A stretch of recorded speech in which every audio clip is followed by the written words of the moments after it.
Assalamualaikum warahmatullahi wabarakatuh. Perkenalkan, nama saya Jihan Ahmad Rizky dari kelas P1 PGSD, fakultas saya FKIP, dengan mata kuliah pelajaran agama Islam. Kali ini saya akan menjawab 10 soal pertanyaan dari dosen kita, Pak Rizal. Jadi untuk nomor 1 bisa saya bacakan. Manusia seperti di dalam sebuah cangkir. Nah, artinya itu manusia tidak bisa lari dari pandangan Tuhan, karena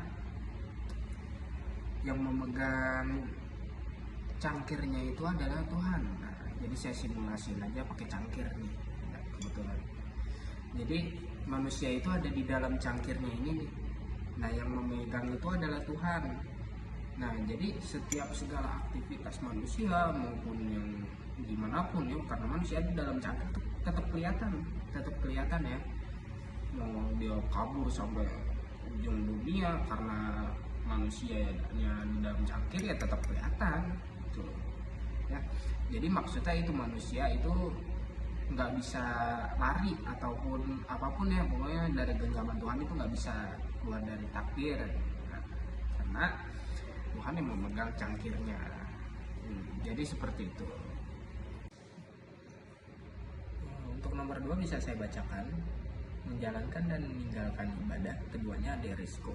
Nah, ini menjalankan dan meninggalkan. Untuk mendingannya dulu nih, mendingannya itu mendingan menjalankan ya, nggak apa-apa ada risikonya, tapi yang penting ada jalannya. Nah, kita bahas yang menjalankan dulu. Saat menjalankan ibadah, risikonya mungkin adalah kesulitan atau ketantangan dan ujian tentang keimanan kita ya. Nah, jadi saat menjalankan ibadah risikonya mungkin ya seperti itu, kesulitan bangun, misalnya sholat subuh.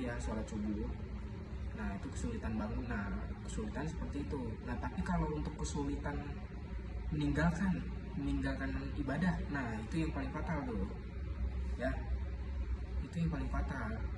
Jadi kalau kesulitan untuk kesulitan meninggalkan ibadah itu resikonya fatal ya. Bisa dijauhkan dari rahmat Allah. Yang pertama itu yang paling parah nih ya, jauhi dari rahmat Allah dan gak dapat pahala ya, karena kan kita meninggalkan ibadah. Nah, keduanya itu ada resiko, tapi resikonya itu yang meninggalkan ya, yang lebih parah itu yang meninggalkan. Jadi seperti itu. Untuk nomor 3 bisa saya bacakan lagi untuk soalnya. Jadi ibadah kita ibadah butuh atau bukan ibadah hamba. Nah, maksudnya dari soal ini mengingatkan bahwa hakikat ibadah adalah kebutuhan manusia, nah bukan kebutuhan Allah. Nah, jadi Allah tuh nggak butuh ibadah kita, tapi kita yang butuh ibadahnya. Untuk apa? Untuk menumbuhkan ketenangan batin dan memperkuat mental, dan membersihkan jiwa. Jadi bukan Allah yang membutuhkan ibadah kita, tapi kita yang membutuhkan ibadah untuk mendekati Allah. Nah, seperti itu untuk nomor 3. Lanjut lagi, di nomor 4. Jangan terburu-buru terhadap terkabulnya doa, dan jangan berputus asa jika engkau memohon itu terlambat. Nah, jadi ini nomor 4 itu agak menarik ya pembahasannya. Jadi jangan terburu-buru terkabulnya doa itu. Artinya kita harus bersabar, nggak langsung. Misalnya doa ya Allah aku minta 1M langsung. Nah, itu nggak boleh, nggak bisa itu. Jadi harus bersabar. Doa itu harus bersabar, harus yakin Allah mempunyai rencana yang terbaik. Bisa aja ya Allah aku pengen, misalnya ya Allah aku pengen orang tuaku ke Mekah ya Allah untuk beribadah. Nah itu bilangnya kan cuma orang tuanya aja tuh ya. Nah rencana Allah mah kita nggak tahu, bisa aja sekeluarga ya, bukan orang tua doang. Nah bisa aja ya, insya Allah. Nah, jadi jangan terburu-buru terhadap terkabulnya doa, karena doa itu bisa jadi rencana Allah yang tadinya kita rencananya maunya cuman orang tua aja nih yang ke Mekah. Nah tapi rencana Allah beda, kita maunya sekeluarga. Dikasih ya, bagus tuh. Nah jadi jangan terburu-buru ya, insya Allah. Jadi untuk nomor 5, janganlah mencurahkan kesungguhan pada yang bukan tempatnya. Maksudnya ini jangan menghabiskan usaha, tenaga, apalagi doa pada hal yang tidak bermanfaat atau tidak sesuai dengan tujuan yang benar gitu. Jadi misal contohnya nih ya,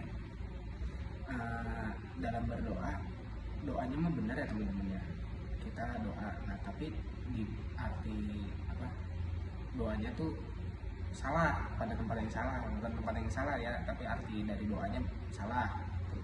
Jadi misalnya ya Allah aku pengen menang selot ya Allah malam ini, semoga selot aku menang. Nah itu udah salah tuh ya, jadi mencurahkan tapi pada bukan tempatnya ya, doa tapi doanya minta menang selot. Nah itu nggak boleh tuh ya, jadi itu udah nggak bermanfaat banget.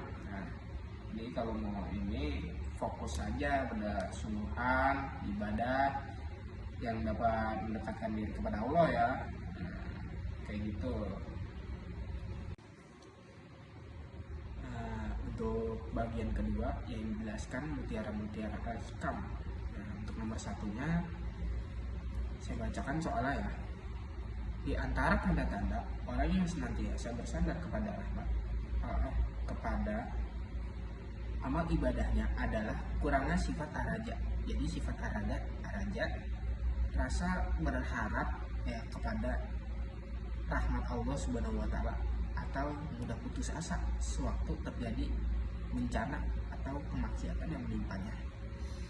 Maksudnya, orang yang terlalu mengandalkan amal ibadahnya tanpa berharap rahmat Allah cenderung kehilangan harapan dan mudah putus asa ketika menghadapi masalah atau dosa. Jadi seperti itu ya teman-teman, rasa harap kepada rahmat Allah Subhanahu wa taala atau mudah putus asa. Jadi dia tuh cuman ngandelin rasa rahmat dari Allah doang, tapi enggak ada usaha dari kitanya. Nah, jadi nggak boleh ya kalau cuma ngandelin rahmat dari Allah doang, itu nggak boleh. Jadi harus dibarengin oleh rasa dari kitanya, itu rasa dari kitanya ya, pokoknya kita harus ngandelin dari kitanya juga ya, nggak boleh semuanya berharap kepada Allah, nggak boleh ya. Oke, itu untuk nomor satunya seperti itu ya teman-teman. Jadi untuk nomor 3 soalnya, bagaimana dapat dibayangkan bahwa Allah Subhanahu wa taala atau dibatasi tirai oleh sesuatu, padahal Allah Subhanahu wa taala yang menciptakan dan mewujudkan segala sesuatu.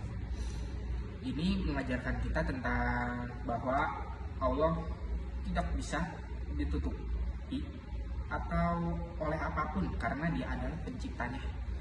Nah, jadi misalnya tirai yang sangat besar banget ya, untuk menutupi, karena Allah ini maha besar, segala maha ya. Nah dia itu nggak bisa dibatasi atau ditutupi oleh apapun, nggak bisa ya, bisa, karena dia menciptakan. Nah, walaupun ada kata dibatasi tirai, walaupun ada kata dibatasi tirai, tetapi tetap tidak bisa dibatasi oleh apapun ya. Jadi untuk nomor 3 untuk Nomor 4, di antara tanda matinya hati adalah tidak adanya perasaan sedih atau ketaatan yang kau lewatkan, dan tidak adanya perasaan menyesal atau kesalahan yang kau lakukan. Nah, ini menceritakan tentang hati mati ya. Hati mati yang tidak merasakan penyesalan dan rasa bersalah atas kemalasan dalam beribadah maupun kemalasan yang diperbuat.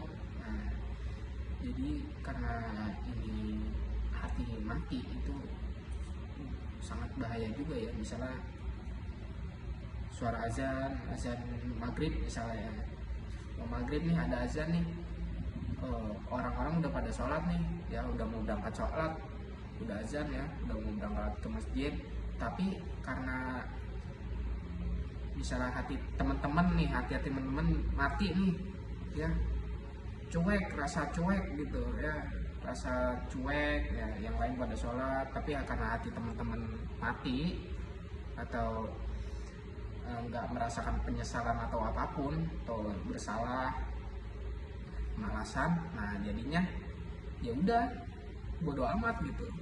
Nah, jadi kayak gitu.